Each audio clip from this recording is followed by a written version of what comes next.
Welcome to Power of X-Men, the podcast where we review every single issue of the revolutionary, groundbreaking, punk epic mutant masterpiece known as Morrison's New X-Men.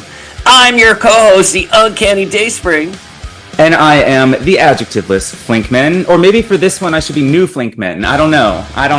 I love New Flinkman, actually. That makes so much sense. I mean, we're transitioning from adjectiveless X-Men to New X-Men. I am the New Flinkman. Yes. So, Familia, you may notice we have a new tagline, a new cover art, and a new map for the podcast because we're going to be discussing Morrison's New X-Men. I'm so excited to be covering this. We always, when we started the podcast 4.5 some odd years ago, we always planned to get to this. This was always on the radar. We had our breakup, you had Age of Apocalypse, we had, our makeup, trying to find our footing again, and now, it felt like the right time to really dive into this. Well, I really miss those early days of podcasting because I think we just had so much fun doing our own thing, doing trivia, doing tidbit spotlights, and it was just a really great moment in my life. I mean, with so much going on with the pandemic and personal life. And listen, to me, reading this first issue, it felt just as fresh as it did, all those years ago. So, I'm very, very excited to talk about this. This is, it's my favorite X-Men run of the 21st century for sure. It's, in my top 2 X-Men runs of all time, and it's very formative to our friendship because this is what was being published when we first met each other. So this is a very special run for a lot of reasons. It's funny because we've solicited the Familia and we've seen sort of where the conversation has been over the last few years in regards to Morrison, and this is news to me. Not many people like Grant Morrison's New X-Men. And I want to highlight what you said, which is this was the run that was happening when you and I first became friends. It's because it brought so many of us back to the X books after, I want to say it was the 12, Zero Tolerance, that era right there, where a lot of us just left, post-Onslaught, a lot of us left the books, and then we came back for Morrison. And it was so revolutionary.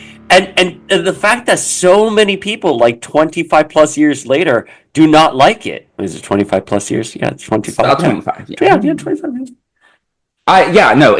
It's wild to me. I have a whole passionate defense of this and theories as to why maybe people don't like it that I can get into, but I'll save that for when we get to, the end of, after we do everything. I don't want to chase everybody away just yet, but we did solicit, as you said, we solicited some listener feedback, and I have some responses to those to that feedback. I just think, in a nutshell, I think a lot of it comes down to why we love it and maybe some others don't, is time and place. I mean, this was a very special time. This run is kind of like a safe place in comics for me. I know that I can read it again and again and again, and I'm always going to get that same sort of enjoyment from it. So, if you don't maybe have that sort of attachment to it, I can understand, but, you're wrong. I think objectively, this is great. And that's why we're going to be covering the entire run.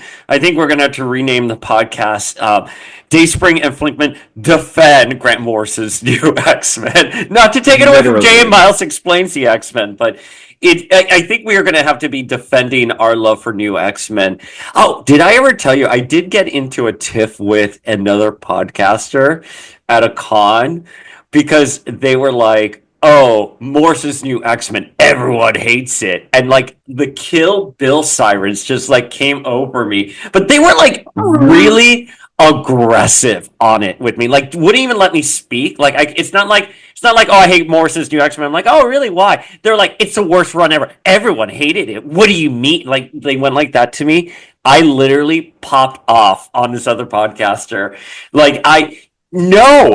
No, it's I feel like there are things you can say about it, but the thing about Morrison's New X-Men, it is smart. And I think you do need to look at it objectively in that it brought people back to comics. Yes. Regardless of how you feel about it, it brought people back to the X-Men. It revolutionized the industry, and it landed with a mainstream audience. In that, a lot of people were reading. Like Morrison's issues were shipping like 100,000 copies. I want to say. I think more Maybe than even that. more. I mean, Yeah, even more. 100,000 is like a hit now. So I think Morrison had to be doing at least double or triple. I don't know. Is it? You're the industry expert, but like Morrison, listen, Morrison was number one constantly and doing a lot. In light years where sales are today. How about Absolutely, absolutely. And like I said, I have a whole passionate defense. I don't want to scare people off just yet. I recognize that this is a weirdly scare them.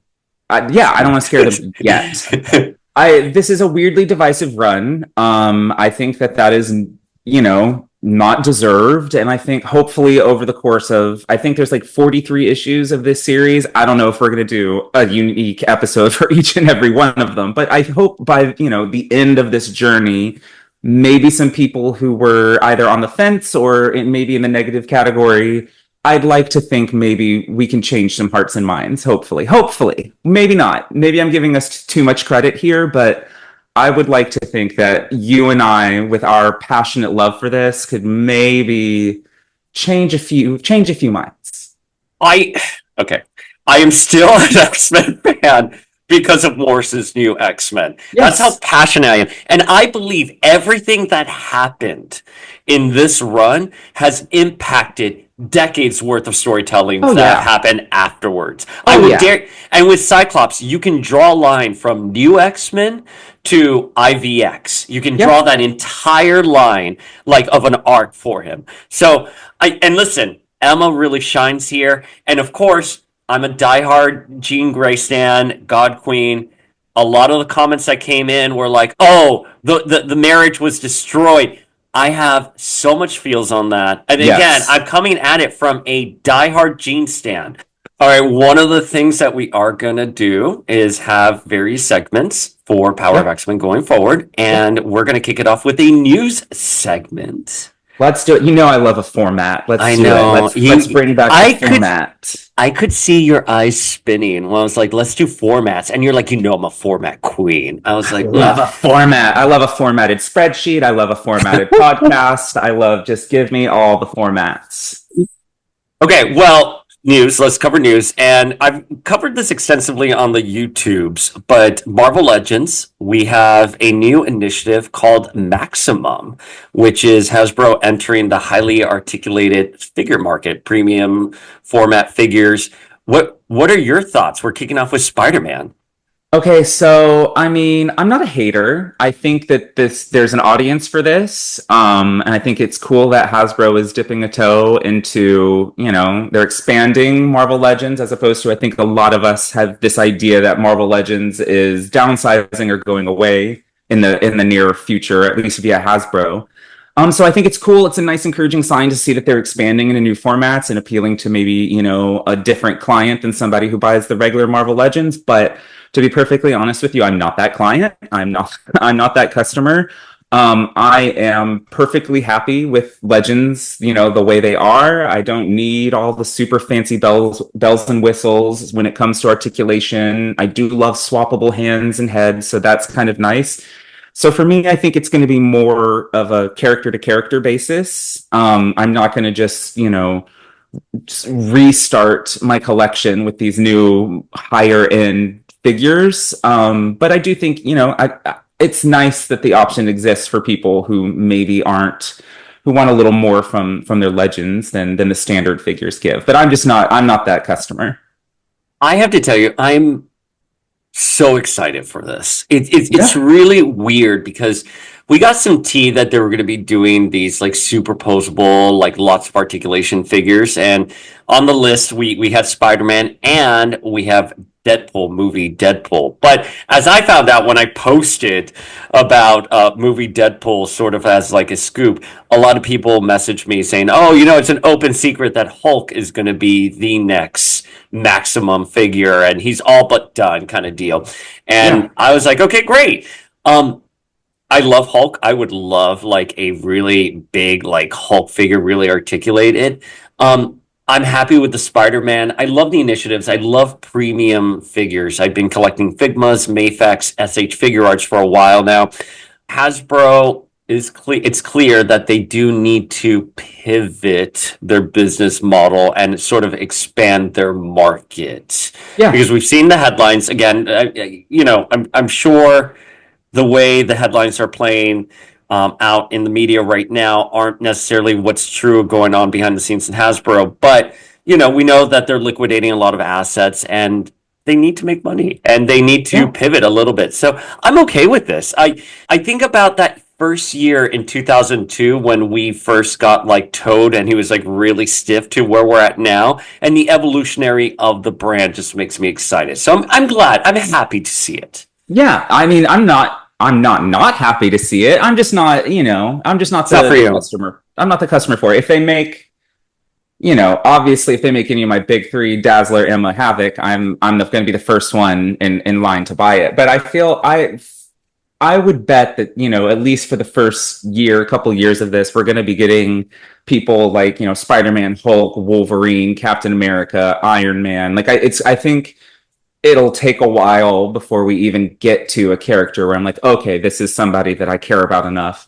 They're going to give us a Wasp. I'm sorry to cut you off. Oh my God, yeah. They're going to give us Wasp. I would, I would be interested in some female characters. Like if they made like a really, we are overdue for a Carol Danvers Captain Marvel update. If they did like a really nice maximum Captain Marvel Carol Danvers, obviously I would be, on board for that one just because I would be on board for any Carol Danvers figure, but we are due for an upgrade of that look specifically. So, we'll see. We'll see what happens. I'm happy that Hasbro is branching out. I hope that they capture the corner of a market that they may not have or that they have lost to things like Mafex. We'll see. I'm glad that they're trying new things, as long as it doesn't sideline the thing that I love and have collected for years. What do you think the price point is going to be?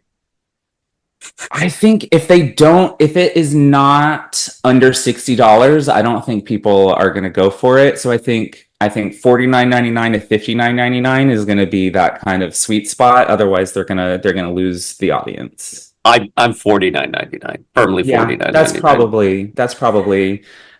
I agree with that. That's probably most likely. X Factor Jean was announced, and everyone was so happy until they notice she's missing her boots. Yeah.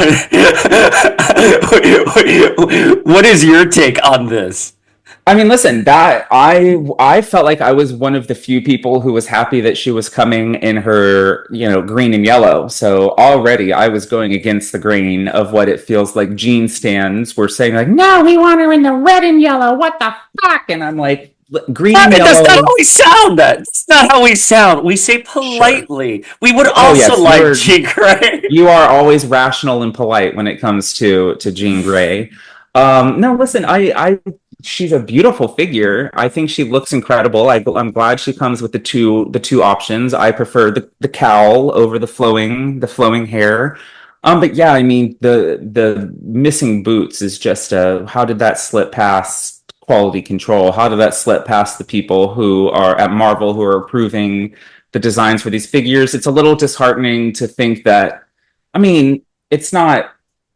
I'm hesitant to call it a major design element of the costume, but obviously it's a very noticeable element to the boots. I don't know. It seems like a pretty big miss, and it's disappointing. I said the same thing, which was when I interviewed as an intern for Marvel, I had to interview with like quality control or quality assurance department, and they pulled up the bust of Rachel Gray from End of Grays, and he was here like, I may get a design like this and say, okay, it looks good, but what's missing, right? And then he proceeded to like draw like flame effects around Rachel Gray. I'm like, what happened to that person? Or better yet, isn't this Jesse Falcon's job to be like the liaison between Marvel and Hasbro and being like, listen, Great looking figure. I agree with you, by the way. I like the cow better. Yeah, Shockingly, I like the cow better. yeah, Um, hey, this is a great looking figure. The boots are missing. So I wonder, there are two things here. One, someone didn't do their job, or two, it is a production thing, like a quality thing. Because like, is it like a situation like Hellcat where like the darker like plastic bleeds through the yellow and they couldn't possibly. get it right? I don't know. I mean, some of there are elements of her costume that are already yellow. So why I mean, wouldn't they paint that? I don't know. yeah, you would think if that was the case, they would have struggled to get the yellow X Yeah. across the uniform. So I think it's just somebody was asleep at the switch and what just wasn't fucking paying attention. Sorry, Jesse, do better.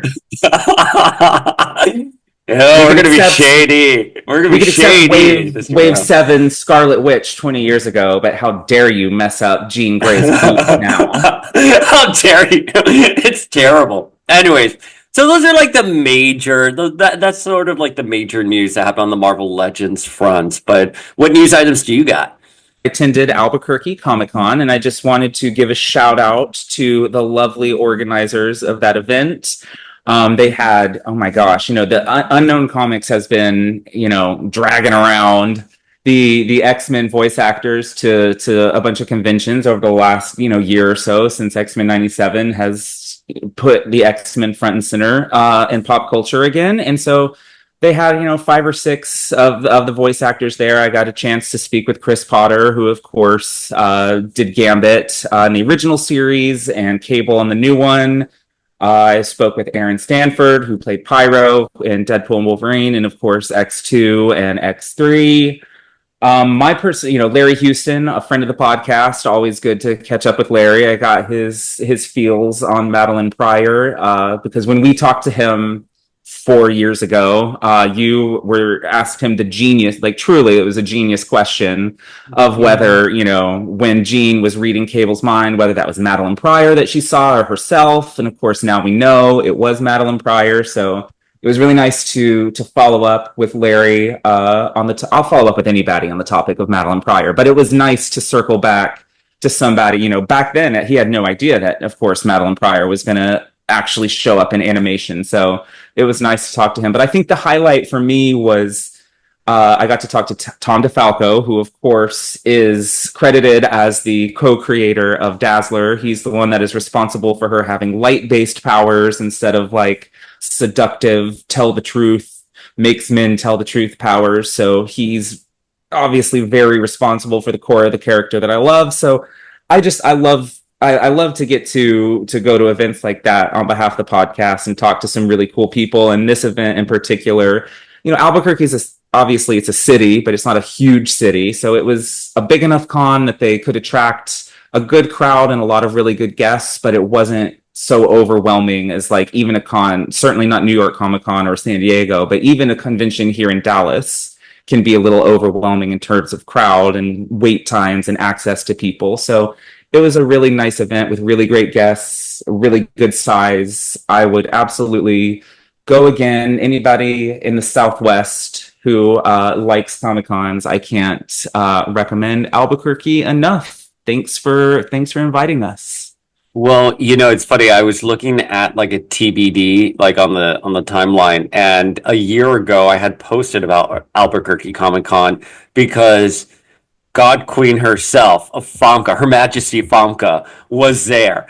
And of course, I went through a phase in like 2024 where I was obsessed with the fact that Famke just sits down for everything, like for all her like meetings, Yep. all her like fan meetups. And there was Famke just sitting down at her table, and her photo ops as well. But Aaron Stanford, that was a really great get to like go up and like chat with him. I don't know if I would have had the fortitude to do that. You know, in regards to Larry Houston, I love Larry so much, and that's one of the first interviews we ever did. Yep. Since then, I've interviewed him multiple times. I've done several panels with him. I've seen him at several cons. And every time I go up to him, he's here like, "Oh, nice to meet you." Like he never remembers me. And I'm like, Larry Houston, how many I mean, times have I literally been in your face asking you about Madeline Pryor and why Jean's eye color was blue versus green, but only green during the Dark Phoenix saga? listen, I cannot imagine how hard You it guys a must be lot. to keep track of the people you meet in that situation. Because I just like it could be He's like, my which X-Men podcaster are you again? right. It's Because not there's like like a there's zillion. any shortage of X-Men podcasts these days.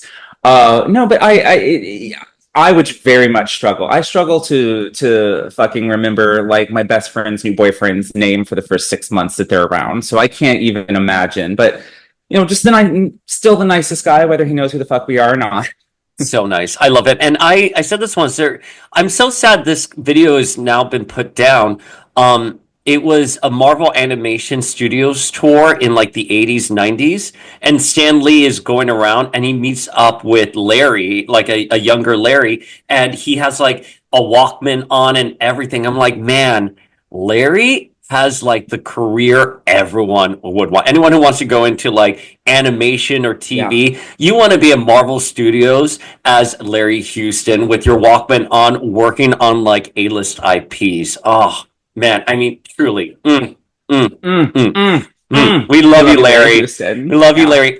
Chris Potter, God, listen, I don't like to talk like this on the pod, but damn, was he sexy as fuck in that video? Oh my God, damn it! And when he's here, like, I'll always be Gambit. I know. Oh my God.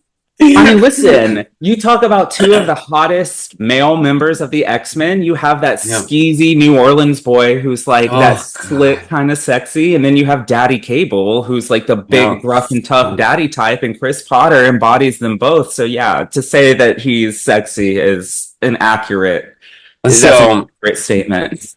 So thank you for that. His publicist did reach out, as I told you, and hopefully we can coordinate something in the future with him. But I think Chris really set that bar for Gambit, so Yeah. someone else like AJ can pick up the buck, and we're glad he's Cable. I mean, I from X-Men '97, my favorite moment is Genosha with Maddie and Cable right before the attack. I love it. That to me is such a beautifully done scene, so beautiful. So So I'm glad beautiful. that you were able to get him. Yeah.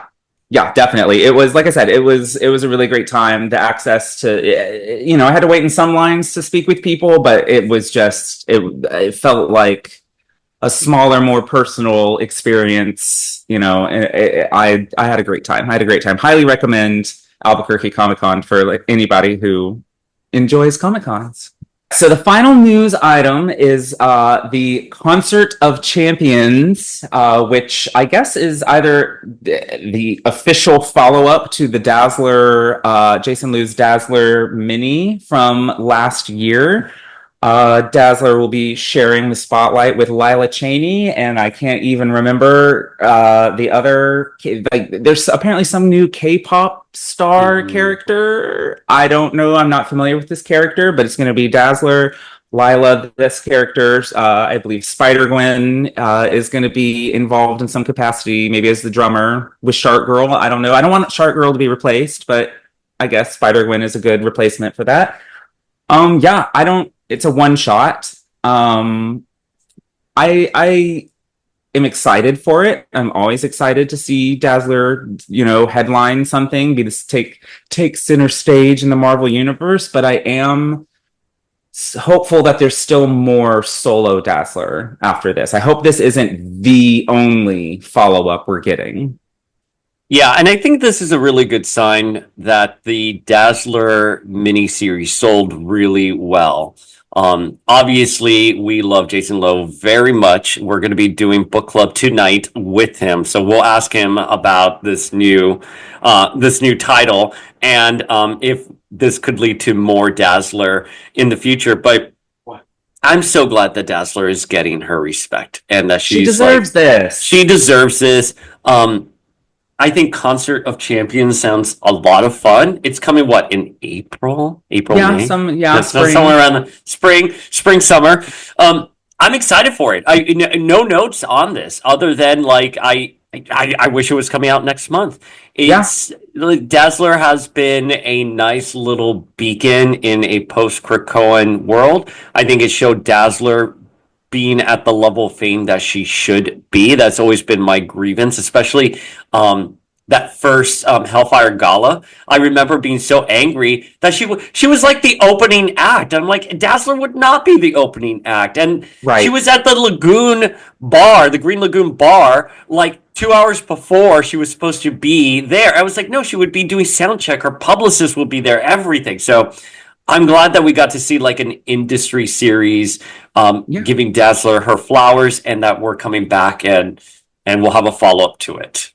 Yeah, and I mean the name is obviously a play on Contest of Champions, which holds a lot of significance in the Marvel universe. So it's hopefully going to be a big deal and lead to more opportunities for her. I'm never going to complain about more Dazzler. I only hope that this more Dazzler leads to more Dazzler. That's all I ever want for my girl, always. Okay. So before we get into all things new X-Men, we're going to be doing trivia. We're Oh bringing boy. back trivia for Power of X-Men, and I don't know if we've discussed like how the point system is going to work here, I don't know. or We have, is it going to be different from how we did it before? no. I think we should just keep it like the way we did it before. So if you lose in this case, because I'm going to be asking, then Yeah. you have to read or do something of my choosing, and then obviously if you win, you get to like pick something for me to do or Oh read. God. Okay. Okay. Which I'm not exactly prepared for today to decide, but we'll, if I win, that'll be a big shock. So, Oh, I think you're going to win. This is pretty easy because I want this to okay. be informative too. And one of the things that we want to do is make sure that we spread our love for Morrison's new X-Men. So this is very themed on Morrison. I think you're going to get these.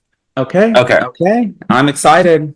Okay. So new X-Men has 6 leads, which is Scott, Emma, Jean, Beast, Professor X, and Wolverine.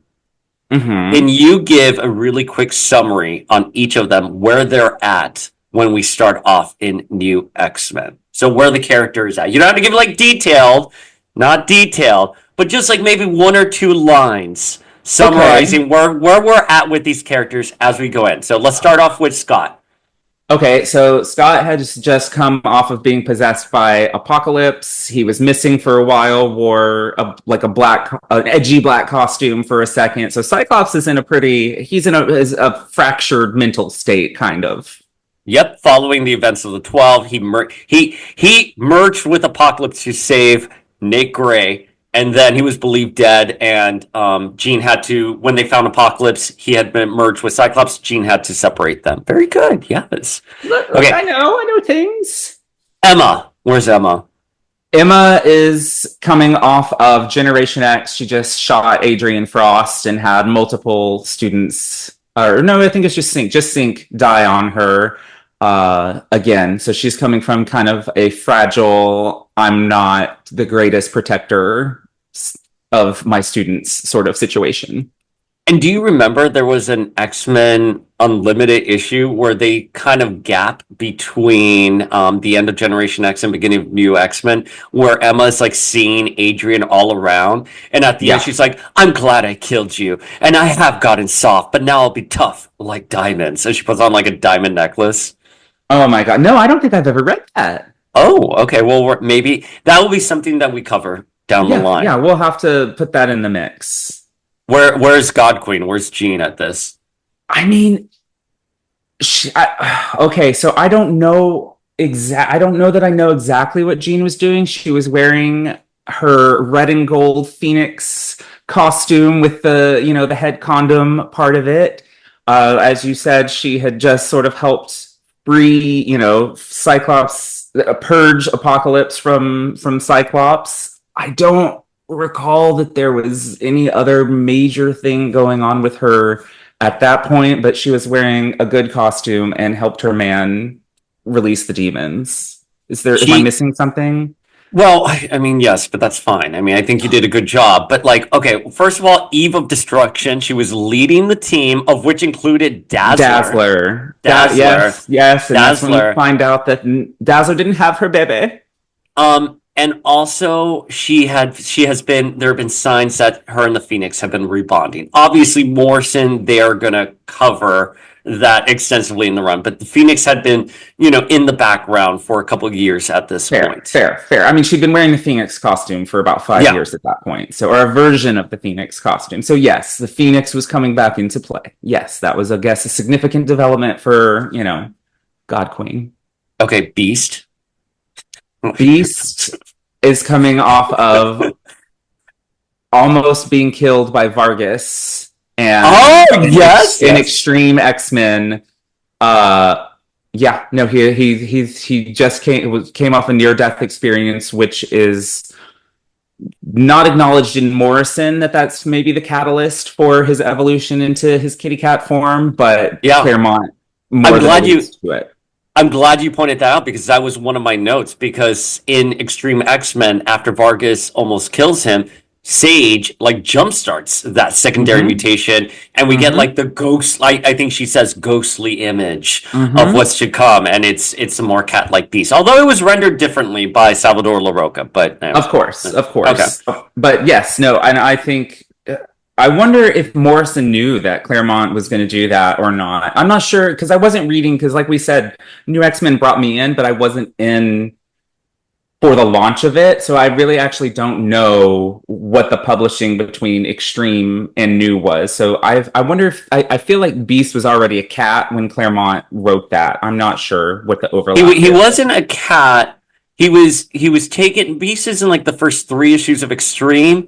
He dies. He almost dies with Vargas. Psylocke is the one who dies, and then they ship him off back, and then he picks up here New X-Men as a cat. Right. But I'm wondering if the first issue of New X-Men came out. I see what you're saying. You know what I mean? I don't know. I don't know in the publishing because Marvel doesn't always get it completely chronological in their publishing. No, that is a really good point. Professor X. Where's Professor X at the start of this? Okay, so we had the search for Xavier, the hunt for Xavier, which is something I have only maybe read. I don't even know if I've read every issue that ties into that. So he was missing for a time post Onslaught. I believe this is one of the first major times he had come back to the X books following Onslaught and following the hunt for Xavier, but I don't really know specific. He was present for Eve of Destruction. Well, yes, but this is the first time he's been back, like in charge of the school, and I think in like a super mentor role since Onslaught. 100%. Agreed. Okay, fine, good, close enough. And I know. I mean, after Hunt for Xavier, I mean, he kind of is like he's all over the place, and then we finally settle. I mean, he had everything that happened with like Moira and her death. Yep. Then Eve of Destruction. But this is like we're firmly establishing Xavier as the head of the school. Yep. 100% agree. And then finally Wolverine. Okay, so my timeline on this may be a little off, but I think the last major thing I can think of that happened to Wolverine prior to this was being a Horseman of Apocalypse. I don't think it was right before this. I could have my timeline off a little bit, but he is also coming off of an era, a brief era of being controlled and manipulated again himself. And this is sort of taking him back to his typical role within the team after a couple years being feral, a couple years of it not being such a tight-knit team. It's a sort of a back to basics. Horseman of Death. Yeah. Yes, I agree. 100% agree. This is back to basics for like Wolverine and Professor X. This is a back to basics situation. Definitely. Like they're back to square one for the audience. Well, somebody had to be because everybody else is evolving like crazy. Okay, good. That was the first question. Very good job. Yay, me. Ding, ding, ding, ding, ding, ding. So Okay. I've been sitting here thinking, like, what can I? No, wait. We have two more. We have two more Oh, questions. oh my Yeah. God! Okay, I thought those were the No, questions. that was Jesus just Christ, one. You that only was have 1 point. question. That's just one question and 1 point. Oh my God. Okay, Okay, I okay. know. Okay. Who did Morrison originally want to kill at the start of New X-Men, as stated in the Morrison Manifesto, Rogue. which we will be covering? Yes!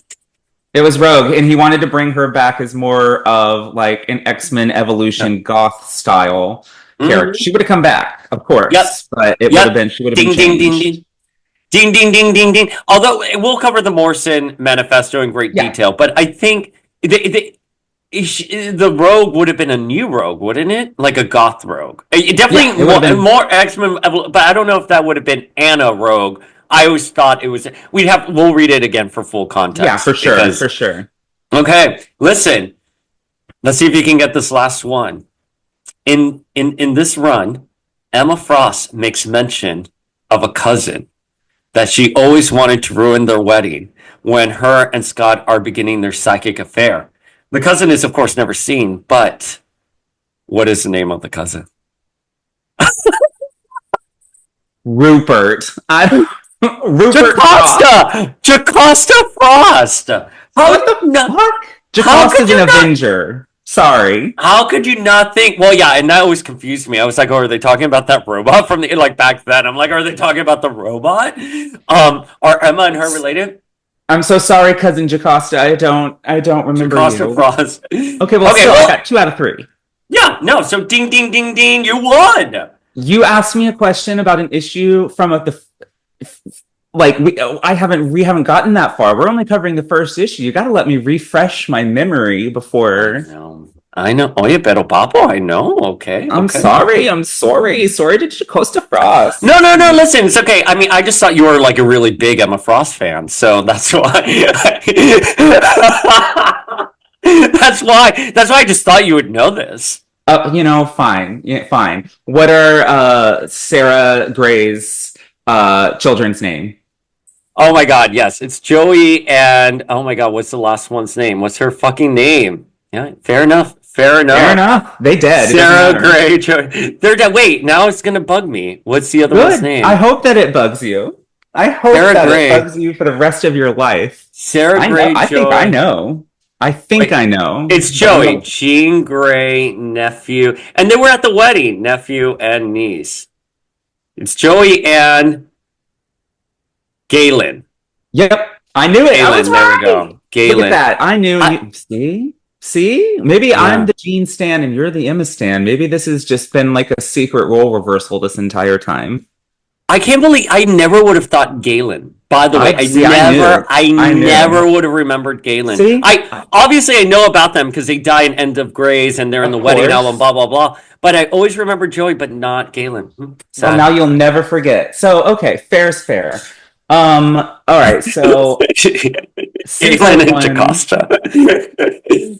I think let's revisit something that was being published concurrently with this. We won't obviously do a deep dive of each issue, but let's revisit Uncanny X-Men Poptopia, which was being published alongside this.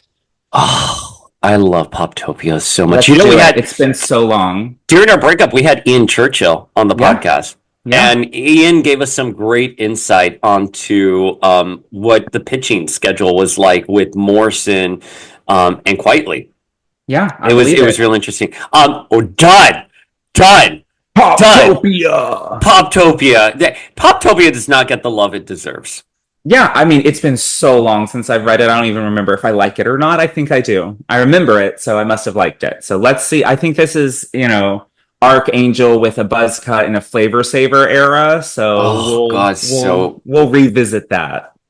Okay, so we're going to get into New X-Men, and as you mentioned earlier, this was adjectiveless X-Men, and then it just transitioned into New X-Men. So if you're looking at it online and you're confused, you just go to the original Jim Lee X-Men. It transitions with issue 114 to New X-Men. Eve of Destruction was the previous arc. It ends with 113, and then in 114 picks up with New X-Men. As we both mentioned, this brought us back to the X books. It was revolution. Everyone was talking about this in the year in Y2K, like 25 years ago. It's so wild. Oh God, in 2000, I was a junior in high school. I was a senior in high school but I didn't actually start reading with issue 114. I came in probably very late in the run. I want to say right at Xavier's probably where I came in.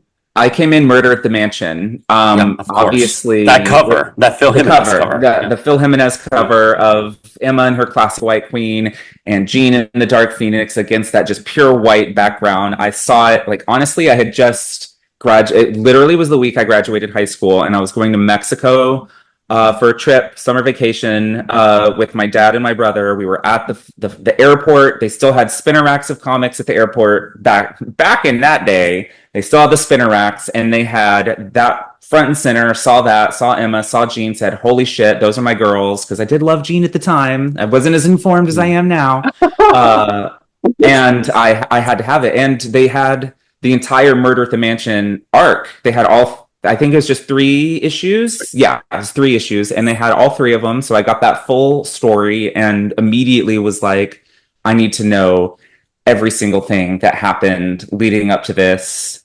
Came home from Mexico, ordered the trade paperbacks of everything that had come before on Amazon, and just read them, and was current with New X-Men from that point on. I think we still had 3 or 4 story arcs left in that run before Morrison ended after Murder at the Mansion, and I was just hooked. I started reading every X title again. The solo Emma Frost series, which we're gonna, spoiler alert, we're gonna discuss that when it fits in with the linear storytelling of this. Fits in right with the time. Astrid needs to come back. Astrid Bloom needs to come back. Give me Astrid Bloom. I will read my Astrid Bloom manifesto when the time comes. Yeah, I started officially reading with Riot at Xavier's, and I think I was a freshman in college when it was going on. Yeah, I was a freshman in college because I was dating a guy who worked at Borders, and he was telling me all about like the Stepford Cuckoos. And of course, he was misinformed. He's here like together, they're the most powerful psychics. And I was like, oh, listen, the Stepford Cuckoos are powerful and they're hive mind, but they're not the most powerful. And Morrison clearly was establishing Jean as sort of the supreme, godlike psychic in the run. But I remember going to Borders, and in the back by the magazines, they also had like racks of comic books, and I picked up right at Xavier's. And I remember just being extremely intrigued with everything that was going on. I believe it was the prime of Miss Emma Frost, and I couldn't understand what was going on with the Riot. Who was Kid Omega? Why are Jean and Cyclops seemingly in like a troubled marriage? And how's Emma Frost having like an affair with Cyclops? Like, for me, it was like very juicy, and it was really interesting. So again, that's sort of our entry point, and I think it revolutionized the comic industry and certainly the X-Men IP. And we're going to get into it officially now. Let's do it. Okay, so we open up with Cyclops and Wolverine taking down a Sentinel. And Cyclops says, Wolverine, you can probably stop doing that now. And Wolverine is basically just destroying a Sentinel. Now, the one thing I just want to point out here that I think was always really brilliant is in my writing classes in college, they always said that when you're going to start off a novel or a book, you should have like one line that sums up, like your first line should always sum up what the story's about. And what Morrison does, and they did this with All-Star Superman as well, which is the first page sums up who the X-Men are or who Superman was. And in this, it's the X-Men, they're finding mutant hunting Sentinel. I think it was such a brilliant opening splash page. And they're in Australia, which is a nice little Easter egg for those of us whose favorite era is the Outback X-Men. I mean, I don't know if that's intentional or not, but I just love it. We have to talk about the Frank Quitely art, because this is our first taste of the Frank Quitely art. A lot of the comments we got and we can address it later on, is hate the art, hate Frank Quitely. Now, I'm not here to say that Frank Quitely's art is beautiful, like conventionally beautiful, but it is very style, and I think in terms of a narrative, like the art is supposed to give a narrative to the story. I think it's very fluid. I think it's very cool. I think it's very dynamic. So where aesthetically it may not be beautiful, like some of the faces sometimes look really off, it is done well. Like, does this make sense? Am I making sense to you? Yeah, no, it absolutely makes sense. I completely agree with everything you said. And I mean, longtime listeners will know or remember that I chose, Frank Quietly's sexy diaper costume for Emma Frost as my favorite comic book look of all time. And I will stand by that. That's a hill I will die on. So certainly there's that. But just in general, I love his art. I think it's all of the things you said. And, something that makes this that I think maybe people don't like about this or understand about it is, while I also, love kind of the excesses of the 90s, but the art here is like a nice change of pace from that. Like, this isn't every panel, we were coming off of coming from the 90s, and where every panel was full of long-legged, barrel-chested supermodel looking superheroes, having a pose off instead of fighting. And this is not that. This is definitely more stylized, more unique, less of it's certainly jarring from what came before. You think of, who was coming before this. We had like Q*berts, who I absolutely love. They're excellent artists, but they're very much not this. And I just fine if this isn't your cup of tea, but I just think it's the stylized, it's so dynamic, it's so unique. It just really sets the tone for how different this series is going to be right off the bat.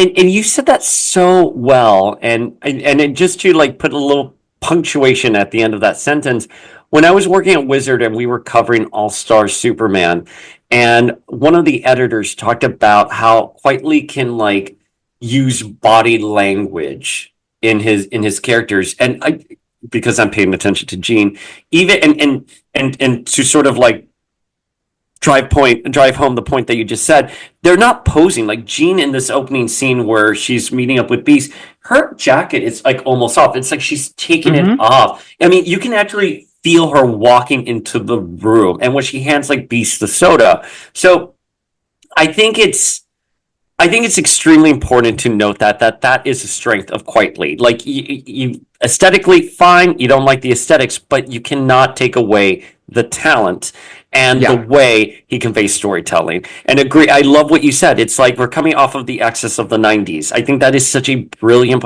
not bad for a bitch.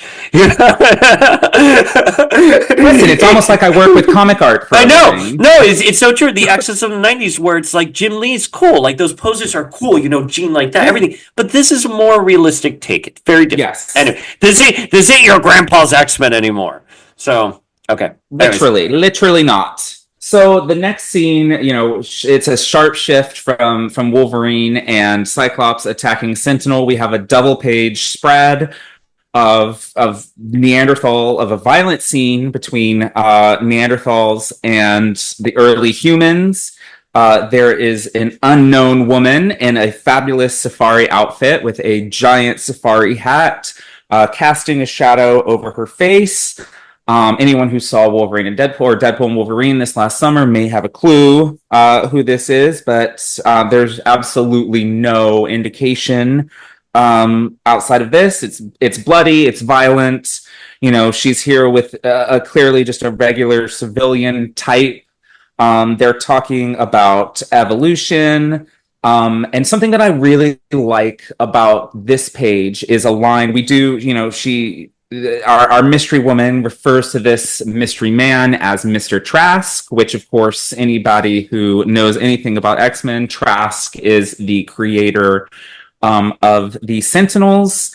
And I love what he says here. He says something about there's no evidence to prove that the Neanderthal man was slaughtered by humans, which is of course a metaphor, or a parallel rather to the humans wanting to wipe out the mutants, which is their next step and evolution, and he says, "Oh no, there's no evidence of that being true. I saw a documentary on TV about it, which I think is really ahead."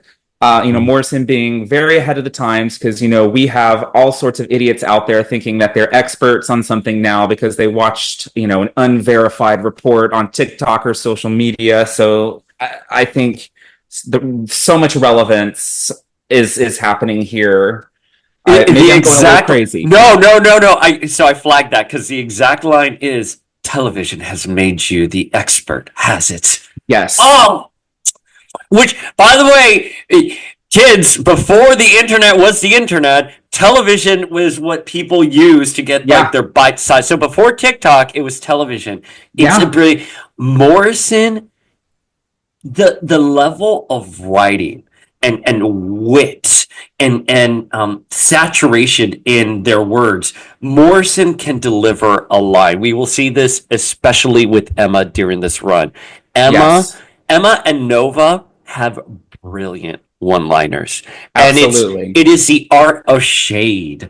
So I'm so glad you said that. But yeah, so our mystery man is somehow related to Trask, and they're somehow transported back in time when the Neanderthal was being overrun by 30,000 years Homo sapien, which I know that's a term, but I'm not a biologist, so right. No, you mean to say you're not the world's foremost evolutionary biologist, like the mysterious Ms. Nova? Well, you know what? I mean, I did watch a documentary on TV, so like maybe I know what I'm talking about. I watched a 30-second TikTok. There were subtitles on it, so therefore I am, read up on the subject.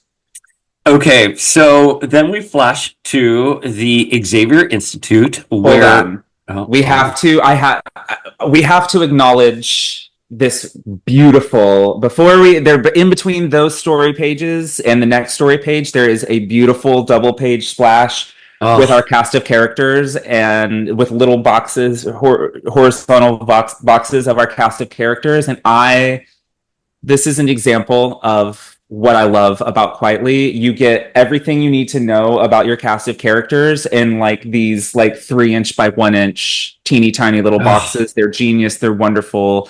Don't skip the splash page. And it was a poster. I still have the poster at my childhood bedroom in Miami. I love it. It's beautiful. I'm sure it's worth a lot of money. I wish I would have taken better care of it. Well, but yeah, what can you do? But sorry, I didn't mean to cut you off. But you can't gloss over that splash. It is. I agree. I felt wrong. I even felt wrong doing it. I even felt wrong going over it because I agree with you. Again, everything you need to know about these characters is summed up in those panels. 100%. Genius. It's gorgeous. I absolutely. And this is actually when you remove the dust jacket on the more recent New X-Men Omnibus. This is actually printed on the hardcover, and it's beautiful, beautiful.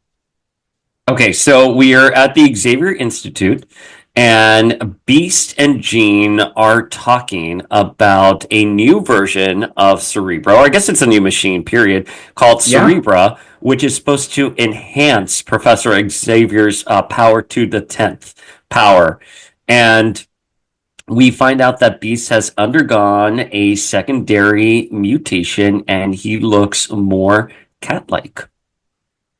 Yeah, and what I really want to emphasize about, I have a question about this page, but before I get to that, I just want to emphasize that Morrison is wasting no time making changes. We're not seeing Beast's evolution. Beast is already evolved. Cerebra is already built. It is clear that things are different right away. There is no slow burn to any of this.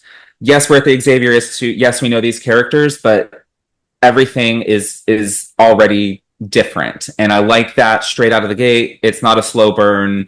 You're just thrown into, things have changed. This is a new era of X-Men. Yeah, and we should, just so the folks at home don't get confused, so in Extreme X-Men, again, just to recap that, like, Beast gets severely injured in the fight against Fargus. Sage jumpstarts the secondary mutation, but we don't actually see it. And then in New X-Men, picks up with him like a cat-like situation. So in no way, shape, or form do we ever see him transform into cat-like. He is just a cat. Another thing to note here is Beast's personality. And Yeah. during Morrison's new X-Men, we find that he's very playful. This is this is the groundwork to why I dislike Beast so much. But Because he could be this good and he isn't. Yeah. Ever again. But I think those personality traits where he's not just, he moves away from, the beast hanging upside down in his lab trying to solve the legacy virus to more of a, how do I don't want to say like facetious, but just a little bit more like a playful, kind of maybe a little quirky scientist. Does this make sense? A little bit, yes, kind of more of a quirky mad scientist type, a little bit. I think in an interview, which we'll get to in the next episode, Morrison described Beast as schizophrenic, and you kind of see a little bit of that here. He goes when talking about why his secondary mutation has sort of come into play. Again, he does not credit Sage. He talks about that there's a lot of things happening, and secondary mutation is one of them. But he says sunspot activity, manic depressive mood swings. I feel like a Hindu sex god gene. I'm going to write a paper when I can relearn how to use a pen. And obviously he does it is because his like arms and hands have changed, so he's relearning how to be functional again. Yeah, and something else about that page is, again, we're diving right into, it's not completely spelled out, but knowing what comes next. Beast says, I suspect my latest beast form is connected to this year's mutant baby boom, and the emergence of thousands of new mutants and the society that they're trying to build, with Mutant Town and all of that. That's to come later, but it's alluded to here with Beast saying, there is a mutant baby boom happening. We eventually do see that. So like seeds, again, everything has changed, and here's the direction, kind of where we're headed in the future. It's all right here in these opening 2 pages, and it takes a tremendous writer to be able to set these kinds of things up in these sort of subtle ways, and it's incredible. I love it so very much.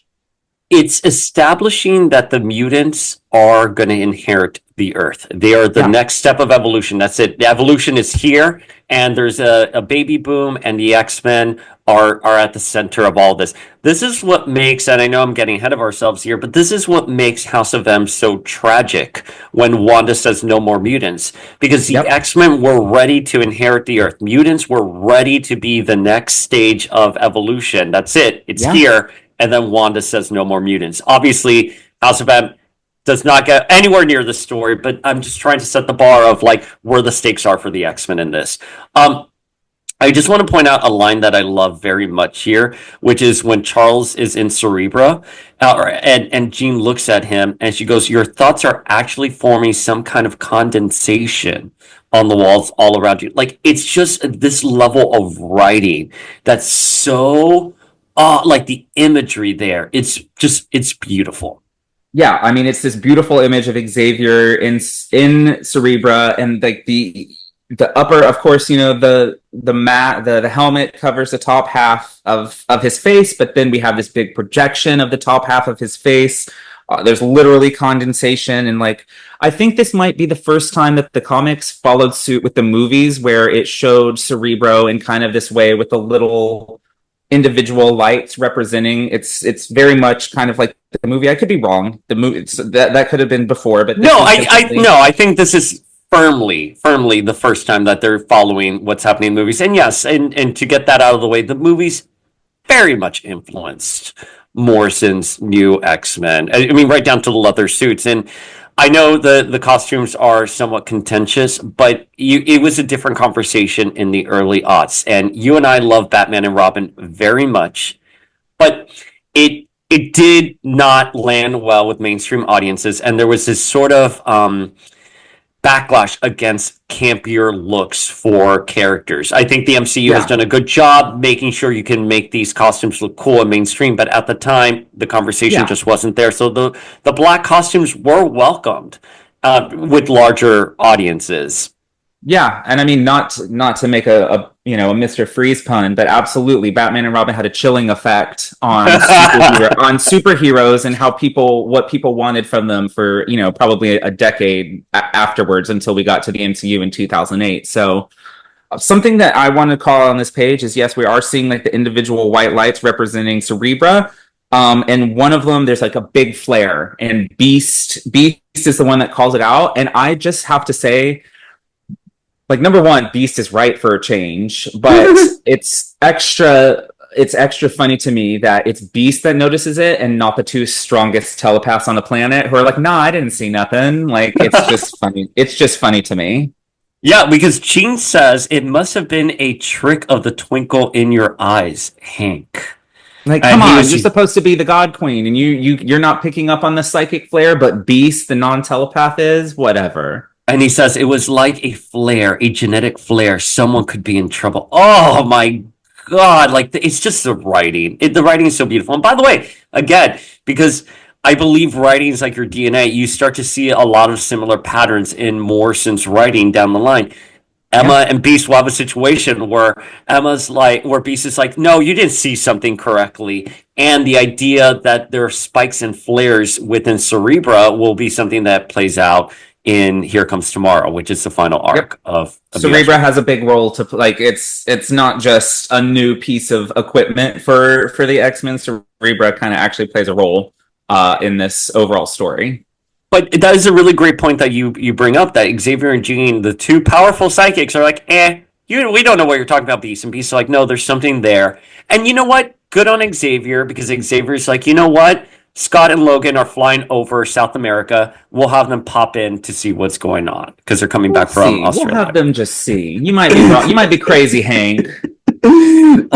And so, yeah, that's where Wolverine and Cyclops, they're in the X-Wing. It's not the Blackbird, is it? It's the X-Wing. Is that what they refer to it as? Yes, they do call it, I believe. I'm looking for it, but I don't actually see where it says that. But I think it's definitely not your standard looking Blackbird. And so they're talking to Steve, aka Ugly John, and Wolverine is smoking, and he's smoking. I love this line because he needs to deal with the emotional and physical side effects of fighting the Sentinel because he's been incinerated. And it's so grotesque that poor Ugly John passes out as they are flying. There's literally an artery hanging out of Logan's neck here. So again, it's... Oh, no, that's a bullet. That's not an artery. That's him pulling the bullet out. I've never noticed that before. Again, the art is so ample here. He's actually holding the bullet in the last panel. Okay, so yeah, there's some really actually gross things happening here. And then all of a sudden, Ugly John makes a reference. You guys are all the good-looking muties, eh? And we cut to a healed Logan who, I think Frank Quitely's Logan is kind of hot. So I think a lot of 100% disagree with that. But like, I think Quitely's Cyclops is definitely one of my favorite Cyclops as well. One of the things that I thought was interesting here is that Wolverine says that these are like rogue sentinels from the government initiatives from a few months earlier. So I'm guessing that is a reference to Zero Tolerance, and that these sentinels are, decommissioned and wild. And one thing also to note is that Wolverine's hair is no longer like, the wolfy kind of like sticking up. It's down and slicked back. More like Hugh Jackman. Yeah. So, again, there's more of that influence coming in for Wolverine. And then they get the call in from Xavier that Xavier wants to have a psychic meeting, which we get to in a couple pages. But first, we are jumping back to a violent image of one of the Neanderthals bleeding from his mouth. We're checking back in with Trask and Ms. Nova, and it turns out that all of the violence that we saw a few pages earlier was just a simulation. They have these, big, almost Cerebra-like helmets on, and it's just so violent and so disgusting that Trask rips his off and vomits in it. He doesn't have the fortitude of his uncle Bolivar, I guess. And they're in some sort of military helicopter, and they land in the jungle. We get, a line from Trask, what do I have to do with all this? I'm just a dentist from Albuquerque. You told me I was going to be coming to do Black Ops root canal on the president. And the jungle departs, and suddenly there is a giant master mold facility here in the middle of the South American jungle. And what I love, again, we're going to be talking about, how smart Morrison's writing is. Something that I love. I'm a politics nerd, so I like how it's not just, the U.S. government creates sentinels, which, is probably something the US government has only done in comics. There's no Sentinels in real life, but here it's actually rooted in like a little bit of actual US government controversy. Not only did our fucked up government authorize a Sentinel program, but it was like packaged alongside a CIA sponsored regime change in South America, which just sort of, if you were alive at the time, that just sort of fits into like the Team America World Police vibes of politics of that era, of the Bush era, where it was just like the US government was policing the world and overthrowing regimes. So I love that it isn't just, the US government is building sentinels. There's that little bit of the geopolitical landscape of the time worked in, and like, it's in South America and it's packaged alongside this rebellion that the CIA funded. And I love that so much. If that makes sense to anybody else. It makes perfect sense, because Morrison's New X-Men is a cultural sample of what was going on with the world at the time, not only in politics, but also pop culture. And we will see many pop culture references throughout the run. And it should be just stated that EX for Extinction is pre 9/11. Yeah. Wow, you're right. We'll get to that when we get to the infamous issue. But pre 9/11, that issue was before 9/11. And that just goes to show that Morrison was so in sync with what was happening in the world that he wrote this comic about a horrific terrorist attack before just before the most horrific terrorist attack on American soil in history. So they were right on point with where the world was at this point. And it's just, you don't, as much as I love something like Hoxpox, you can't say that, that was in sync with the geopolitical landscape of the time necessarily. So this is just, it's very special for a lot of reasons, and that is, for me, that's one of them. But Flink, what does Mr. Trask know about Sentinels? He has a successful dental practice in Albuquerque. Yeah, he knows nothing. He knows nothing. She's like, don't make me spell it out for you. Don't make me point to it. Have a guess. Have a guess. Okay, so then after that scene, we go into this new meeting space that the X-Men have during... I love it. So this is something that we'll also see carry forward in Astonishing X-Men, but the team meetings happen. No, actually in Astonishing X-Men doesn't. They're in the Danger Room. Sorry. This is very unique to Morrison's, where they have a psychic meeting. Like, their team meetings are psychic-based. And Xavier is talking about how there's a whole new generation of mutants emerging, and they're going to need teachers, they're going to need leaders, and that the school is going to be opening up on Monday. And he asks the team, what are your thoughts on the new school uniform? And Wolverine's the first one to be like, hey, I really like it. I'm glad I don't look like an idiot anymore in broad daylight. And Beast is like, I don't know why you wanted us to look like superheroes anyways, Professor. To which Cyclops, the teacher's pet, says that he thought that if the public could see us as superheroes, they could identify with us. Yeah. But it's a whole new generation for these guys, and they're in black leather now. And one thing to definitely note about this scene is that Jean is giving Cyclops the biggest stink eye. This is it's obvious. Whiteley's art isn't even being coy about it. But... No. It's people might be like, oh, why did he draw Jean so ugly? Because this is not this is the very definition of stink face. But it's, if you know it came before and you know where the story is going, this is just a subtle nod to all is not well in the No. Summers Gray marriage. Xavier informs Wolverine and Scott that there's something going on in Ecuador, and they'll take this is where they mentioned the X-wing. They'll take the X-wing there to investigate. And that's, of Yeah. course, where Mr. Trask, our Albuquerque dentist, and Cassandra Nova are at. Yeah, and so we get the next page is them exiting the telepathic meetup. Wolverine says, couldn't wait to get out of that bald head. Could you, Slim? He's insinuating, of course, that after everything, he actually is not insinuating. He mentions, you've been AWOL for too long. Things change. Sometimes it's hard, and offers a shoulder for Cyclops to cry on. So, like, right off the bat, we're acknowledging the things that came before. We're setting up this dynamic where there's tension in the relationship, and even Wolverine notices it and is like, I'm here for you if you need me.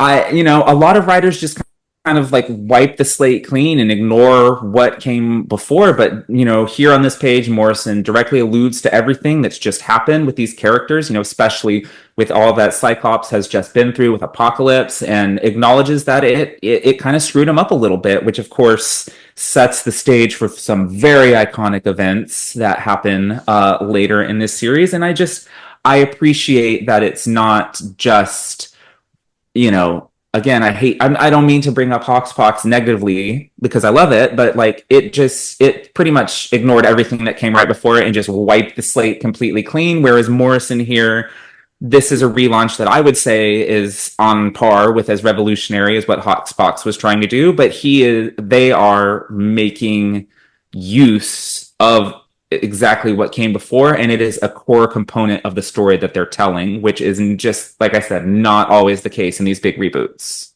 I agree. One of the comments that came in was that like Morrison completely ignored everything and gave odd character beats, and it's not. They are respecting what happened, and the only criticism that I think could be valid is that it's too realistic, right? Because now Yes. Cyclops was possessed, and we will get into it. But he was possessed, and he was feeling emotions he had never felt before, and I think that's Yeah. good. And by the way, Gene and Scott having marital troubles, welcome to everyone who's been married. You go through periods where things are tough, and like, Yes. it's not a good thing. So Morrison, what they're doing, they're establishing a larger story point in this first issue, and also minor character, stories, or not minor character stories, but like the character beats. Yeah. Because so Wolverine notices that, and he's here like, hey, I'm here for you if you need it. Then we pick up with Beast and Jean, and Beast is like, hey, it's kind of hard not to have noticed what was going on in there between you and Scott. And Jean's like, Hank, please, no. And so Hank then proceeds to show her DNA sample of humans, but like really, like they zoom in on it, and Beast is talking about how Xavier really wants to get the dream right this time. And Jean was sort of questioning, like, hey, what's going on here? Like, man, a new X-Wing, Cerebra, now all this new technology that allows us to study human DNA on this, like, subatomic level. Xavier's really dishing out the money for this. And Beast is just saying that Xavier really wants to make sure that his dream is working. And then Jean has some kind of like psychic, gibberish. Yeah. Words out of order. Words out of order, and she's here like, something's going on. I'm gonna go check in on Cerebra. Xavier is wrapping up. He starts to take off the helmet, and then all of a sudden there is a sinister voice in his head saying, hello again. What a special big new toy for a crippled little boy. This voice is saying you can't form a single thought. Shut up, it's all garbage in here. So Xavier is under an extreme psychic attack, which is, of course, very worrying for one of the most powerful telepaths on the face of the earth. He really shouldn't be susceptible to this kind of attack. And then we go to the next page, which is a grid of just 12 equally sized panels here, where, the soda that Beast and Jean were drinking earlier, that's still in the Cerebra room, explodes. Xavier is starting to get a nosebleed. His pupils, shrink. And this voice is giving more clues as to possibly who they are. This is the first, the oldest, and the last enemy. It's Charlie's big, ugly secret, the nightmare on the dark side of your dream, holding the gun to his head and saying, "Get out of my head, or I will fire." And I have to say, before we dive into like what the intensity of what's happening here, I just want to say that I really love Quietly's panel layout here. There's a real intensity to this 12 panel grid that actually like makes me a little anxious, which is exactly what it should do. And then of course the reveal of Xavier with a gun is just brilliant. It's a shocking image, but while it's a shocking image, it's also entirely in line with Xavier's character post onslaught. Because of course he'd have a plan to prevent his brain from being taken over and possibly causing another world-ending event. And it's a unique kind of thing to have, a unique but very common sense driven thing for Xavier to do in a situation like this. And I think it's kind of a ballsy move to have him do this. I think that is 100% like on the marker there. Like, because of what happened with Onslaught, Xavier carries a gun. We'll find this out in the next issue, should his mind ever get hijacked. I love that Jean goes running to help him. She quickly removes the helmet, and we know that this is like a major threat. And there's sort of like a irony here, is that they needed, like, Cassandra Nova needed Cerebra to come online so she could find where Xavier is. And again, this is pre-map quest. This is the early odds. It's not like you can look someone up on Facebook and see where they're at. So now she knows where Xavier's at. Jean comes in, tries to remove the helmet, and she sees that his thoughts are bleeding. And Xavier's like, "Please don't come any closer, Jean. Are these words from the future?" And that's a really important phrase that will play out during Morrison's new X-Men. Planting these seeds. Planting the seeds. Are these words from the future? And that's where Xavier, bleeding from his nose, says the words that no one's ever wanted to hear, which is, "Hank was right. It's in Ecuador." And then tell Scott and Logan. Tell Scott and Logan, Henry was right. And so we are in Ecuador. There are wild sentinels there. And Cassandra Nova reveals officially that Bolivar Trask is this Trask's uncle, and that they need his DNA in order to jumpstart this wild sentinel. And she says to him, "Forget your dental practice, Mr. Trask. Your future lies in genocide." Dun, dun, dun. And that is where the issue ends. But I did gloss over the fact that she does remove her helmet, and she's revealed to be Cassandra Nova. We know she's Cassandra Nova, but in here she just looks like a female version of Xavier, and so we have more questions than answers if you're reading this for the first time. And again, I'm just more and more compliments. This is so savage. We're going back to the revolution in Ecuador.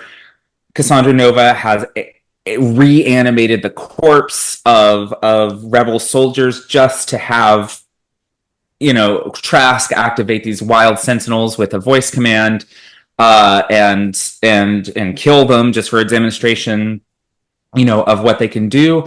And yes, there's a lot of blood. Yes, there's a lot of things, but we don't really, a lot of what's happening here with the wild sentinels is kind of off screen. We just see sort of the collateral, damage. We do wind up seeing some of the, the smaller sentinels, but the wild sentinels that we actually see here, they're just like little small boys, and they don't seem like anything that the X-Men couldn't quickly dispatch, which makes what happens next all the more shocking. You're like, oh shit, this is actually like a really big threat, but you don't, while there's some forebodingness here with the master mold and just these really crazy looking sentinels, you still really couldn't predict exactly what is coming next with these wild sentinels and how big of a threat they actually are, which, just makes everything that comes next even more jaw-dropping.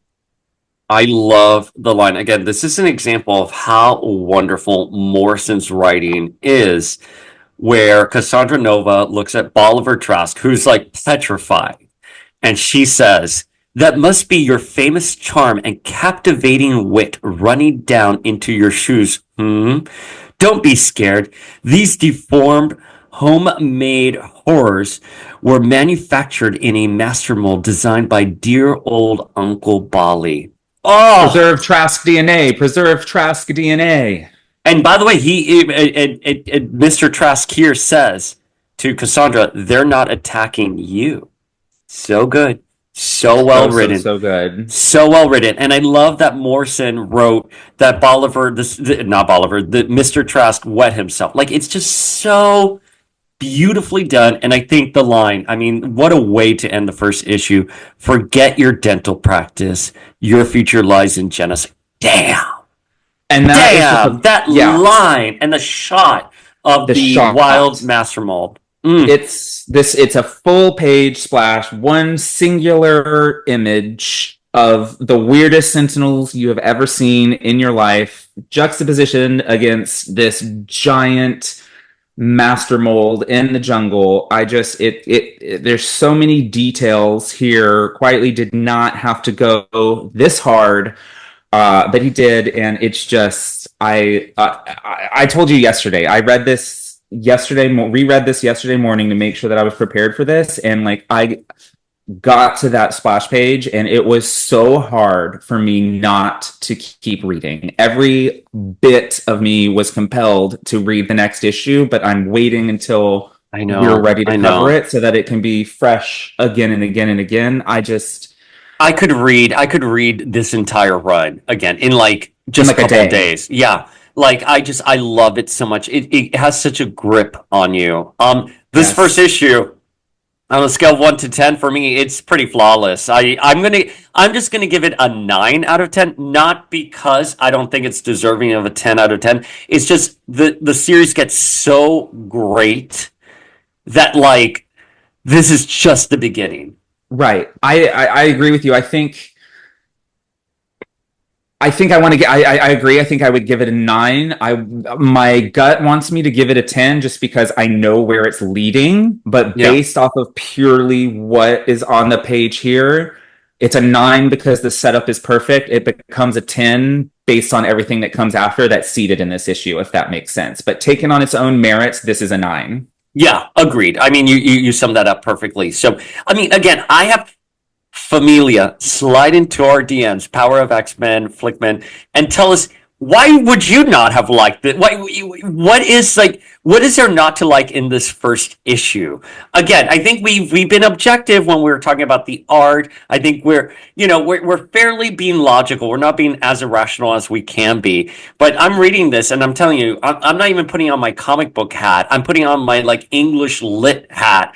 You know, and I'm like, this writing's great. This is really great setup, really great foreshadowing. You're establishing the characters, what's going on with these characters, and it's interesting. And we can dive into like the listener questions here that we sort of got in as we get through our feelings. But for me, it's kind of hard, like, to just be like, well, I don't like it because they did something. It's like, well, story. When you're writing stories, you need to have tension. You need to have stuff that happens. Not every moment of a character's life is perfect, because otherwise you don't have any story. Anyways, why don't we dive into listener questions? Let's do it. We got a lot.